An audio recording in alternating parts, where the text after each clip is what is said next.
가정주부인데 낮에 전화해보면 바뀌라고 하고, 아이들이 아빠한테 오늘 삼촌 만나고 왔어.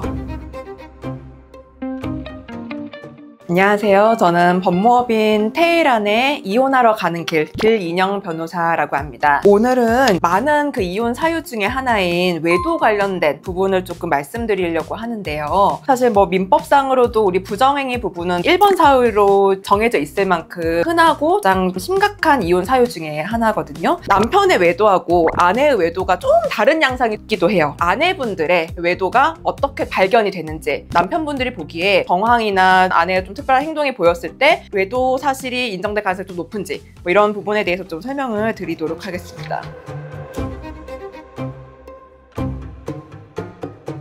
네, 아내분들이 본인이 외도를 했다라고 하면서 찾아오실 때요, 공통적으로 말씀하신 부분들이 있어요. 남편분과의 관계입니다. 그래서 남편분이 가정에 좀 소홀하거나 무관심하시거나 정서적 지지나 공감대 형성이나 이런 게 좀 잘 안 되다 보니까 그거를 좀 충족하고자 본인 얘기를 좀 잘 들어주고 본인에 대해서 사랑을 좀 표시하고, 이런 남성분들을 밖에서 만나시는 분들이 좀 생겨요. 특히나 또 직장 동료로서 불륜이 좀 시작되시는 분들이 많은데, 그런 분들은 그 남성 직장 동료에게 우리 남편이 이렇게 잘못을 한다, 평생 뭐 남편한테 꽃 선물 한 번 못 받았다, 뭐 이런 거 막 하소연하시다가 그 남자 동료랑 좀 친해지고 밖에서 식사도 시작하시면서 점점 관계가 발전되고 이러시는 사례가 좀 많더라고요. 처음부터 뭔가 남편분들의 외도하고 다르게 성적인 관계로 시작되시는 분들은 오히려 굉장히 드물고, 정서적인 부분으로 시작돼서 점차 좀 심각한 단계로 발전하는 경우가 좀 많아가지고, 이게 좀 남성분들의 외도랑 좀 차이점이다.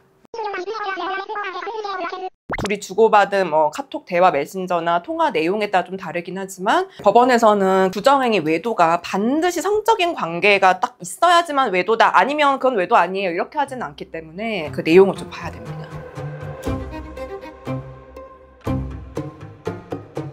남편분들이 이제 아내가 외도하는 것 같다라고 하시면서 이제 오시는데, 어떻게 이 외도 사실을 알게 되었느냐라고 이제 여쭤보면요, 어느 순간 아내가 얘기도 좀 잘 안 하고, 주말에 뭐 어디 갈까라고 물어보면 갑자기 나 약속 있어 라고 하면서 뭐 간다고 하고, 화장실 들어가서 통화하는 것 같고, 가정주부인데 낮에 전화해보면 바뀌라고 하고, 좀 이상하다 생각은 했는데 우연히 카톡을 봤더니 이러더라 라고 하시는 분들이 좀 많았고요. 또는 좀 가슴 아픈 내용이긴 한데, 자녀분들한테 들었다는 남편분들은 좀 많으세요. 아이들이 또는 중고생 정도 되는 자녀가 아빠한테 엄마가 이런 것 같다 라고 얘기를 하는 경우가 가끔 있더라고요. 특히 이제 가정주부들은 3살, 4살 정도 되는 애기들을 어디 맡길 데가 없다 보니까 갑자기 데리고 나가서 상간남을 만나는 경우가 좀 가끔 있거든요. 너무 이제 어려서 이 아이가 잘 모를 거라고 생각을 하고 아이를 데리고 나가서 상간남을 만나는데, 아이가 기억을 해서 아빠한테 오늘 삼촌 만나고 왔어, 오늘 삼촌이랑 저번에 저기 갔는데 재밌었어, 이런 얘기를 해서 남편분이 그 삼촌이 누구냐,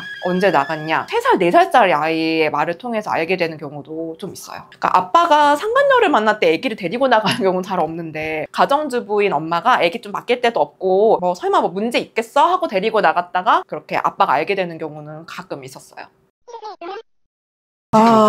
잘 없어요.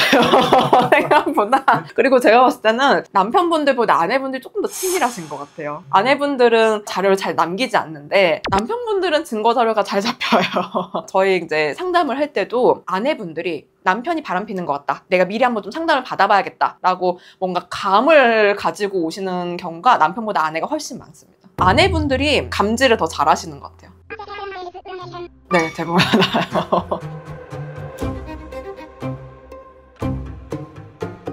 아무래도 이제 잦은 외출, 평상시의 모습과 많이 달라졌을 때, 아내가 뭔가 내 눈치를 보는 것 같고, 특히 가정주부 아내분들 갑자기 뭔가 새로운 취미 활동을 시작하시면서 아이의 학교 시간인데도 뭔가 동호회 한다고 나가시고 평상시랑 좀 달라졌다 이러시면 조금 의심을 해볼 만한 상황이 아닌가 싶습니다. 근데 처음에 아내분이 뭐 평상시에 이 정도만 뭐라고 얘기했을 텐데 왜 얘기 안 하지? 아내 행동이 좀 바뀌었다 싶으면 나와의 관계가 좀 문제가 되고 아내가 부정행위 등 이혼할 만한 사유가 생겨나고 있는 게 아닌가 의심을 해볼 만한 상황이다. 만약에 외도까지는 아니었다라고 하시면 빨리 남편분들이 아내분한테 좀 잘하시는 걸로 이미 늦은 상황이 되기 전에 아내분한테 관심을 가지고 부부관계를 좀 더 회복할 수 있게 미리 행동을 시작을 하시라, 이렇게 말씀을 드리고 싶습니다.